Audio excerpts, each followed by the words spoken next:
bonjour à toutes et à tous. Aujourd'hui, nous nous retrouvons autour de la conférence intitulée Les métiers émergents dans le domaine du paysage et des espaces verts. Et pour cette conférence, j'ai plaisir d'accueillir Madame Émilie Faure et Anthony Guiton de l'Union nationale des entreprises du paysage qui vont nous présenter déjà les métiers du paysage et des espaces verts en région centrale de Loire, et ils vont nous parler également voilà, de différents métiers dans ces domaines.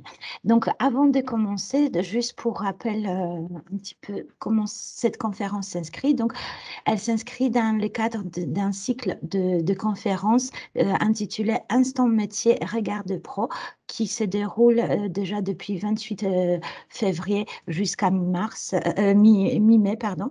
Ces conférences sont consacrées à différentes thématiques dans différents secteurs professionnels.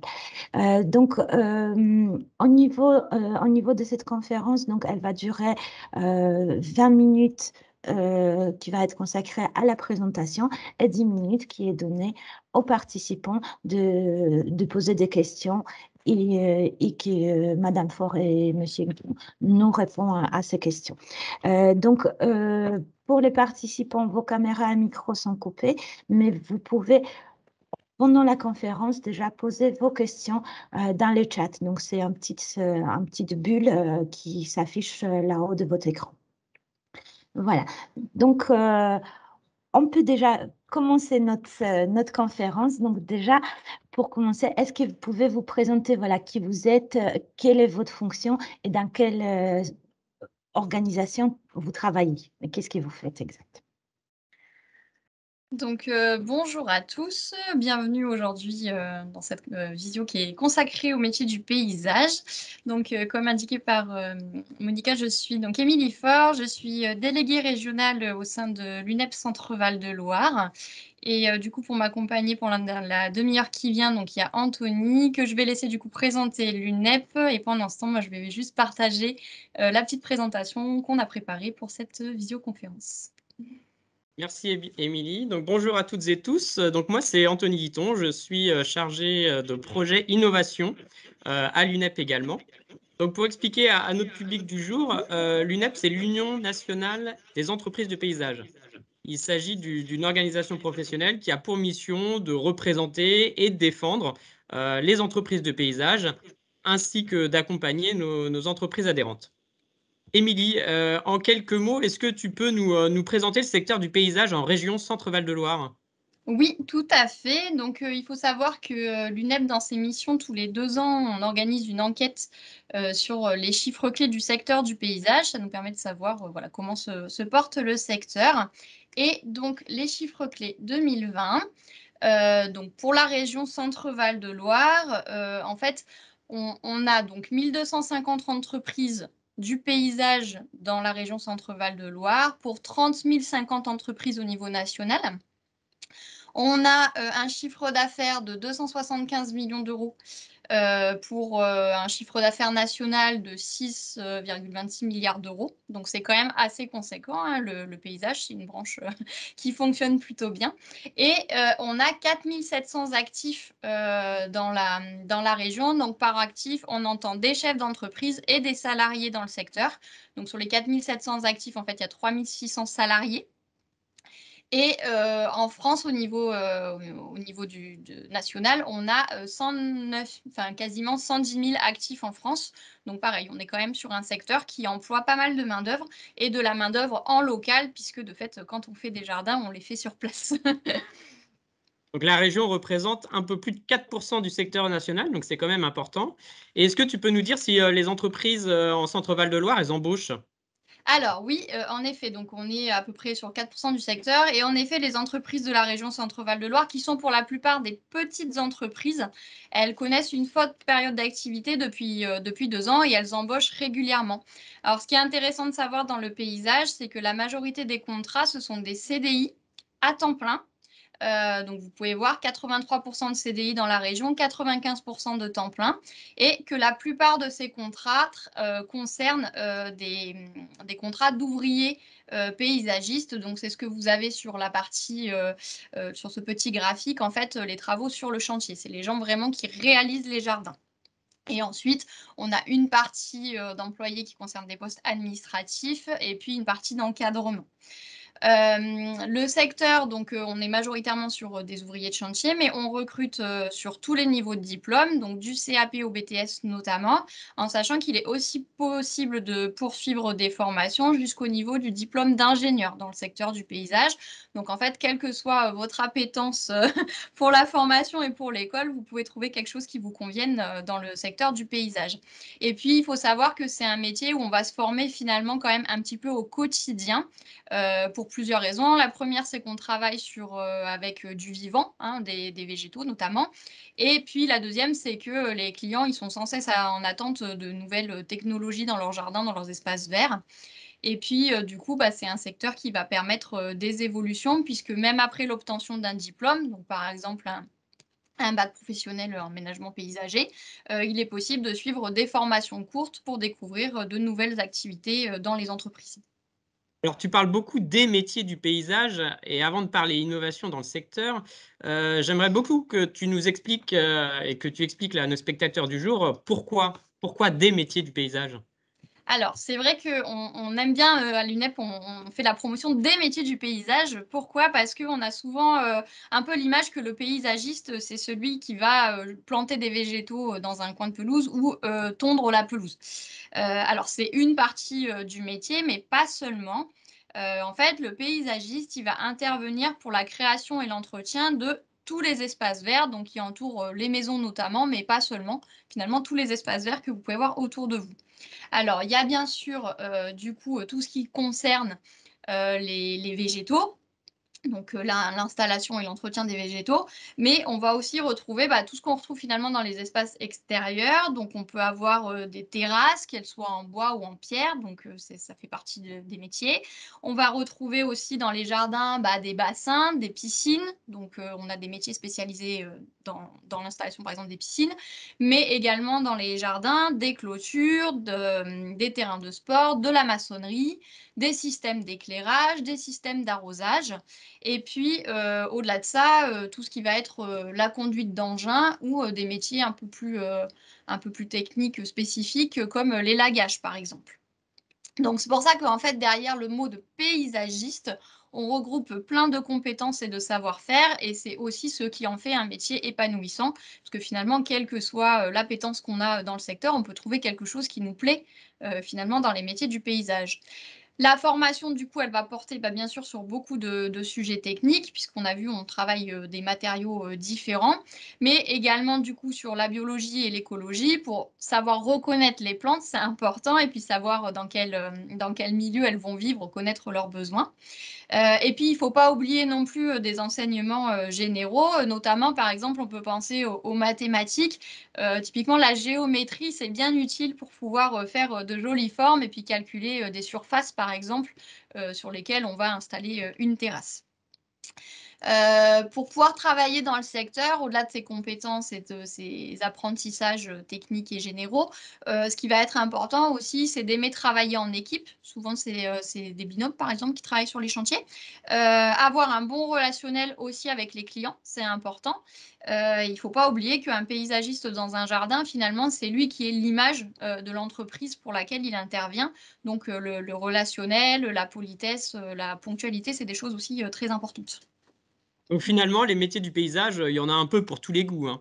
Donc si je résume les points communs, donc c'est d'aimer travailler en extérieur, avec la nature, d'avoir un côté créatif, un sens de l'esthétique, d'aimer apprendre. C'est bien ça? Oui, oui, absolument, c'est ça. La curiosité, notamment, c'est une grande qualité pour un paysagiste. On l'a vu, un paysagiste, il va apprendre tout au long de sa vie. Et moi, au quotidien, du coup, dans l'animation de la région Centre-Val de Loire, je suis amenée à rencontrer des chefs d'entreprise. Des fois, ils sont dans les entreprises depuis 30-35 ans. Ils me disent, mais on en apprend tous les jours dans notre métier et c'est ça qui est passionnant. Donc, la curiosité, c'est vraiment important et ça permet de s'adapter aux nouvelles attentes des clients et de rester créatif aussi dans ses propositions. Ça vaut aussi bien pour la création que pour l'entretien des jardins. D'ailleurs, Anthony, il me semble que j'ai entendu parler de robots d'eau tonte dans les jardins. Est-ce que tu peux nous en parler? Oui, tout à fait. En fait, donc le robot de tonte, c'est une tondeuse autonome et programmable qui fonctionne sur une batterie électrique. C'est un outil qui est à la fois technologique, hein, grâce à une gestion connectée qui permet, via une application mobile, de contrôler à distance la hauteur de coupe, le nombre de passages, etc. Mais c'est également un outil écologique, car on réduit l'impact sur l'environnement en diminuant notamment les émissions de CO2 et le bruit environnant, puisque l'électrique, ça fait beaucoup moins de bruit. Mais ce que je vous propose, c'est de regarder Maxime, qui est un apprenti dans une entreprise de paysage et qui va nous en dire plus à travers la petite vidéo que Émilie va lancer.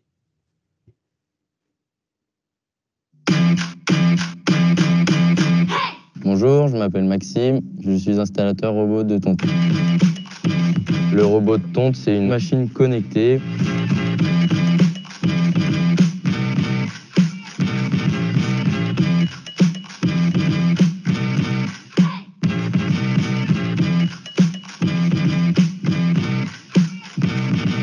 L'avantage, c'est que la tonte est plus fréquente et plus précise. Et vu qu'il est électrique, il diminue les émissions de CO2. C'est un gain de temps pour faire autre chose, pour les particuliers comme pour les pros. Les limites du robot de tonte, c'est qu'il n'est pas approprié pour tous les terrains.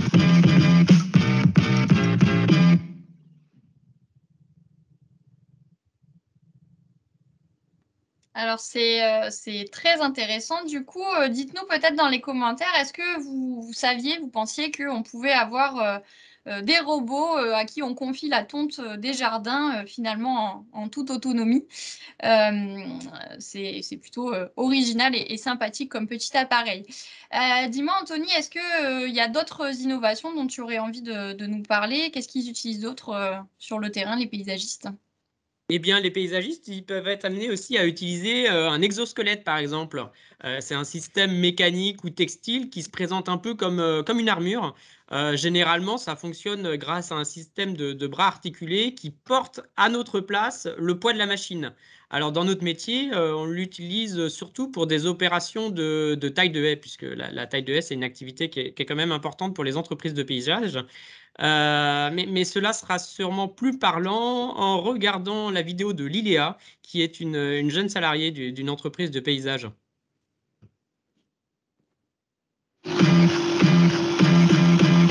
Bonjour, je suis Liléa, une apprentie en BTS aménagement paysager. Un exosquelette, c'est un outil 2.0.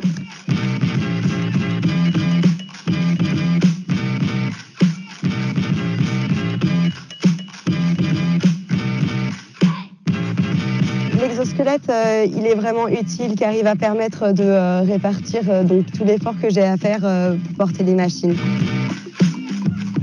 Il me permet d'économiser mon énergie et de continuer mes tâches sans avoir besoin de faire des pauses.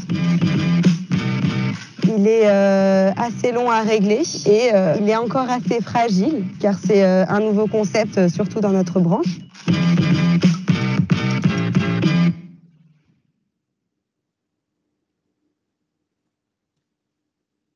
Alors, une fois encore, c'est très intéressant. Mais du coup, Anthony, moi, je me dis, avec toutes ces nouvelles technologies, finalement, dans le secteur, on dit souvent que le métier de paysagiste, c'est quelque chose quand même d'assez physique, d'assez dur.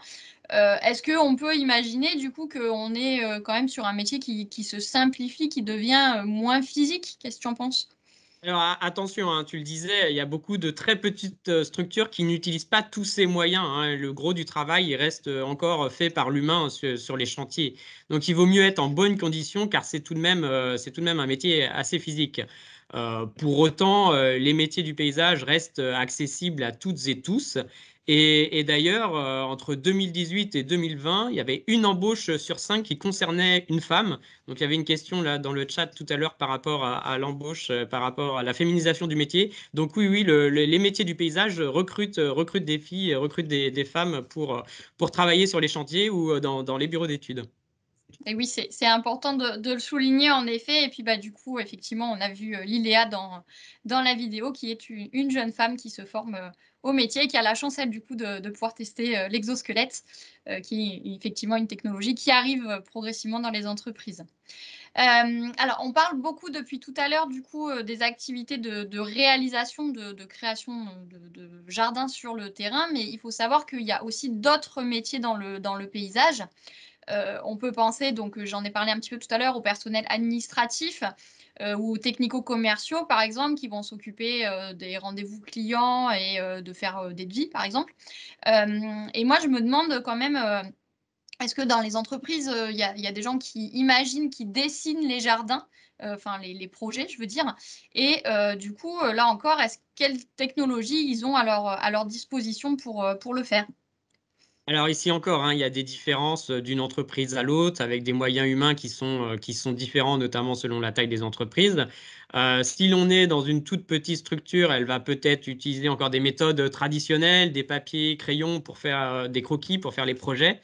Mais il y a quand même certaines entreprises qui emploient des infographistes, hein, dont une grande partie de l'activité, ça va être de dessiner des projets à travers des outils numériques de plus en plus pointus.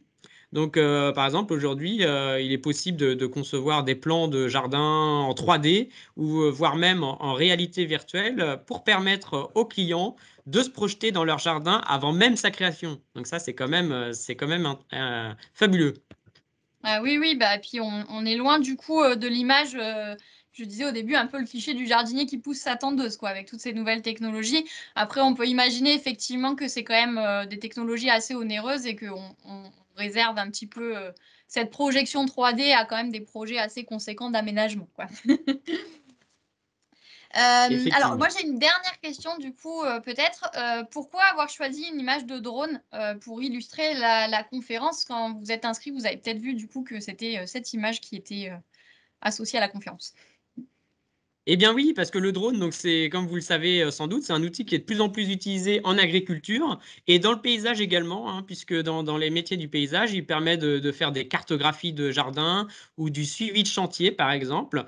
Il y a certains paysagistes qui font appel à des sociétés spécialisées dans le pilotage pour du coup faire piloter les drones, ou même certaines qui forment eux-mêmes leurs salariés pour que les paysagistes soient en mesure de faire voler les drones et de les utiliser pour les chantiers. C'est quand même très, très prometteur et c'est beau de voir que le paysage, mais globalement l'agriculture, puisqu'on s'inscrit dans la semaine des métiers des agricultures dans la région, vraiment se modernise et cherche vraiment la nouvelle technologie. On innove aussi dans notre secteur. Bah, écoutez, notre présentation va toucher à sa fin. On espère que vous avez apprécié. Si vous souhaitez retrouver donc toutes les informations et plus encore hein, sur les métiers du paysage, on vous propose de visiter le site internet du coup qui porte bien son nom, qui s'appelle lesmétiersdupaysage.fr. C'est un site qui a été développé par l'UNEP sur lequel vous retrouverez du coup des vidéos de présentation des métiers, des fiches associées, un annuaire des écoles et puis un quiz également pour trouver le métier fait pour vous. Je regarde l'heure, je vais peut-être prendre 2 minutes juste pour aller vous montrer du coup à quoi ça ressemble. N'hésitez pas entre-temps si vous avez des questions à nous les partager dans le chat. Donc, nous voici sur le site des métiers. Donc, si vous souhaitez travailler dans le secteur, vous pourrez donc cliquer sur travailler dans le secteur et vous trouverez du coup là, faites le test qui vous permet, on ne va pas le faire là ensemble, mais voilà, de répondre à quelques questions rapidement et de voir quel serait peut-être le métier ou l'activité qui pourrait vous convenir dans le secteur du paysage. Et puis après, du coup, vous pouvez choisir un métier également. Donc là, on retrouve un petit peu la diversité des métiers dont on vous parlait tout à l'heure. On voit également que le paysagiste, il n'intervient pas uniquement dans les jardins des particuliers, des maisons. Il va aussi intervenir, je le disais, sur les espaces publics autour des entreprises, par exemple, mais également sur les terrains de sport. En milieu naturel ou en forêt, on a aussi des reboiseurs qui sont membres de l'UNEP, par exemple.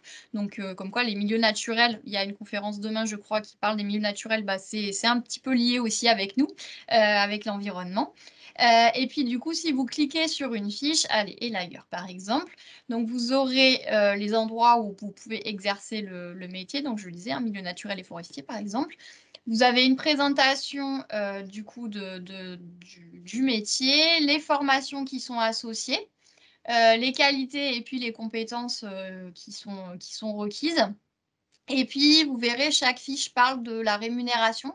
Alors, petite parenthèse sur la rémunération, on donne une fourchette de rémunération qui dépend bien sûr de la zone géographique notamment dans laquelle vous évoluez et qui est une fourchette qui est donnée en début de carrière en sachant que les entreprises du paysage, elles offrent de vraies possibilités d'évolution aux salariés notamment qui se montrent motivés et investis.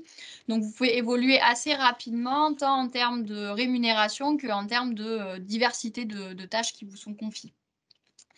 Voilà, vous trouverez également sur ce site donc, des petites histoires vertes qui sont des témoignages de professionnels en activité. Et donc, on nous posait la question tout à l'heure, est-ce qu'il y a des filles dans le paysage? Bah, oui, la preuve, en image, j'ai envie de dire. Et dernier menu, donc en cliquant sur le menu, vous accédez à la liste des écoles près de chez vous. Donc, c'est un annuaire qui est référencé, qu'on essaye de mettre à jour assez régulièrement. Donc là, on est en cours de mise à jour. Donc, par exemple, en centre Val-de-Loire, hop, vous trouvez la liste des écoles qui proposent des formations.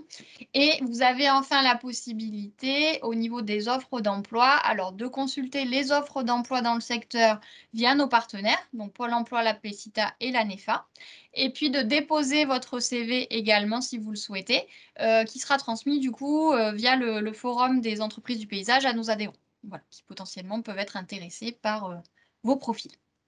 Donc, Amélie, tout à l'heure, vous avez dit que sur ce site, on peut trouver les annuaires des formations. Donc, il s'agit des formations initiales, donc plutôt à destination des collégiens, des lycéens qui souhaitent aller vers ces formations. Est-ce qu'également, on va trouver les formations continues dans cet annuaire?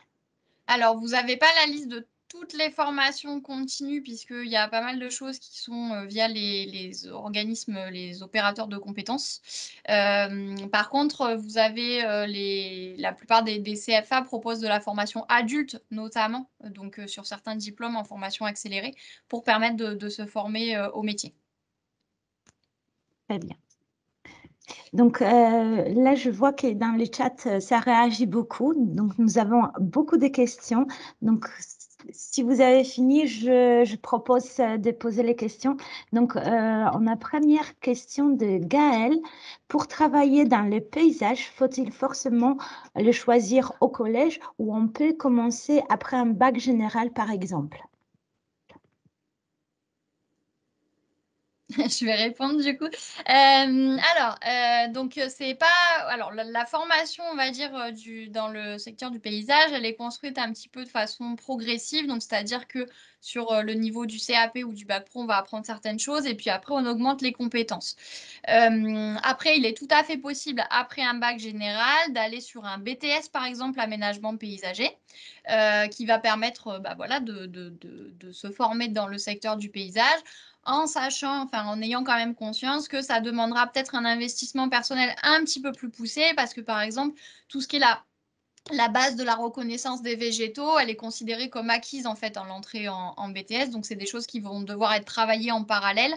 Et puis, pareil, sur certaines techniques voilà, qui sont à améliorer, je dirais, dans le cadre d'une entrée via le BTS, quoi. Mais en tout cas, c'est possible. Et peut-être on n'en a pas trop parlé non plus, mais il faut savoir que la formation, elle est possible beaucoup en apprentissage dans le secteur du paysage. Donc, ce qui vous permet, alors soit si vous n'êtes pas trop fan de l'école, soit si vous avez envie d'avoir une activité, du coup, d'avoir une formation à la fois en centre de formation et à la fois en entreprise, ce qui permet du coup de découvrir peut-être un peu plus vite le métier et en tout cas la vie dans les entreprises du paysage, quoi. Très bien. Donc, on a d'autres questions de Florence. Est-ce que les entreprises peuvent prendre des stagiaires pour les stages d'observation des troisièmes collèges? Donc oui, tout à fait. Vous pouvez solliciter les entreprises pour des stages d'observation. Et je précise aussi qu'il est possible, si vous le souhaitez, au-delà des stages d'observation au collège, de solliciter par exemple pendant les vacances des conventions de stage. Alors la CCI propose ça par exemple, et ça vous permet de faire des stages supplémentaires dans les entreprises. Donc moi je sais que par exemple nous on est sur la Touraine, et en Touraine j'ai des entreprises qui prennent des stagiaires comme ça pour 15 jours, 3 semaines. En étant du coup immergé au sein des équipes pour découvrir la vie de l'entreprise, la vie des équipes et voir si finalement les différents chantiers, ça vous plaît. Parfait. Donc, on a d'autres questions de Sandra. Ces métiers ne sont-ils pas trop difficiles en vieillissant? Je peux répondre si tu veux, Émilie. Alors effectivement, c'est des métiers qui sont quand même assez physiques, donc ça, on a pu le dire. Malgré tout, comme vous avez pu le voir et le découvrir, il y a des innovations qui sont mises en place de plus en plus au sein des entreprises sur les chantiers pour faciliter la vie des paysagistes sur le terrain. Et puis ensuite, il y a aussi moyen de se reconvertir toujours dans les métiers du paysage. On n'est pas obligé de rester toujours sur le terrain. On peut également progresser, travailler plutôt dans la conception ou travailler dans l'entretien, la mécanique, l'entretien des engins, des véhicules. Donc, comme les métiers du paysage sont assez larges, finalement, on arrive toujours à trouver sa place, quel que soit son âge. Et je pourrais peut-être rajouter la transmission des connaissances aussi, c'est quelque chose qui est important. Donc, je sais que nous, on est régulièrement sollicités par les centres de formation qui sont preneurs aussi d'anciens professionnels de terrain qui puissent devenir finalement formateurs pour pouvoir transmettre leur expérience terrain aux élèves en formation. Donc, voilà, il y a aussi des choses possibles en vieillissant si on a envie de transmettre ces connaissances avec plaisir. Effectivement. Donc, on peut dire que voilà, on peut commencer à partir d'un métier et au fur et à mesure d'avancement dans l'âge, dans l'expérience, ben en se basant sur ses compétences et son expérience, on peut aussi faire d'autres métiers, mais en lien avec paysage. Exactement. Tout à fait. Très bien. Donc, on a aussi d'autres questions de mode. Existe-t-il des concours pour les professionnels du paysage? Alors oui. Donc l'UNEP, donc l'Union nationale des entreprises de paysage, soutient un certain nombre de concours, notamment pour les jeunes, pour valoriser l'excellence dans les écoles. Ces concours, ça peut être des concours de reconnaissance de végétaux, puisque comme Émilie l'a dit tout à l'heure, la reconnaissance de végétaux, c'est quand même un élément important pour travailler dans les entreprises de paysage. Donc il y a des concours qui existent avec des épreuves régionales et puis une finale nationale qui a lieu tous les 2 ans pour récompenser les meilleurs jeunes en reconnaissance de végétaux. Et puis l'UNEP soutient aussi la compétition des métiers WorldSkills, donc c'est anciennement les Olympiades des métiers. Donc là, c'est un concours pour vraiment valoriser la diversité des compétences au sein du paysage. Donc c'est un concours qui s'effectue en binôme. L'objectif, c'est de réaliser un jardin donc d'une taille de plus en plus grande selon le niveau. Et donc là aussi, on a des épreuves au niveau régional, au niveau national et même international. Et donc cette année, par exemple, on est en train là de coacher une équipe de France des métiers, donc qui a été lauréate là, lors des dernières finales nationales et qui s'entraîne pour concourir à Shanghai, donc en Chine, en octobre prochain pour représenter notre pays et la profession lors de cette compétition mondiale. C'est très bonne nouvelle, hein? Voilà, les jeunes des Effectivement. métiers du paysage puissent être reconnus et aussi concourir dans les concours internationaux. C'est ça. Très bien. Donc, je vois qu'on n'a plus de questions dans les chats.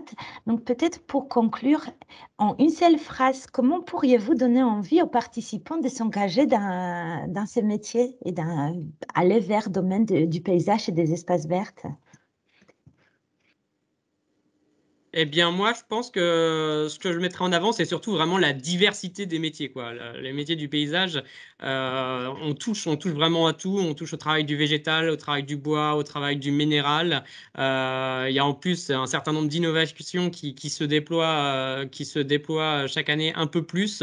Donc, c'est vraiment un métier très varié, très diversifié et finalement qui peut satisfaire le plus grand nombre de jeunes possible. Oui, moi je te rejoins et moi je dirais que si on a envie de participer à l'amélioration du cadre de vie des gens et puis finalement de se préoccuper un peu de l'environnement, et ben, les métiers du paysage, on s'inscrit pleinement là-dedans. L'UNEP, nous, on accompagne vraiment les chefs d'entreprise pour aller vers justement une meilleure prise en compte de la biodiversité et de l'environnement au sein des jardins.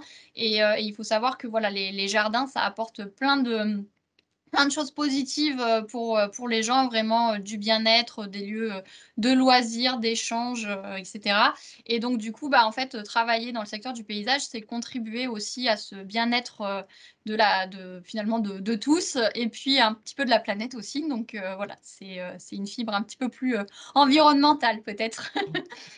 Et du coup, je peux juste, peut-être Monica, si j'ai une minute, juste indiquer que on a développé pour les enseignants, si jamais il y en a certains qui nous regardent et qui ont envie de faire découvrir à leur classe les métiers du paysage, sur le site des métiers, donc dans les menus, vous pouvez télécharger un kit de découverte des métiers qui vous permettra de proposer des activités ludiques et pédagogiques au sein de vos classes pour faire découvrir le secteur du paysage à vos élèves et du coup peut-être aussi leur donner envie de participer, enfin de rejoindre l'aventure du vivant.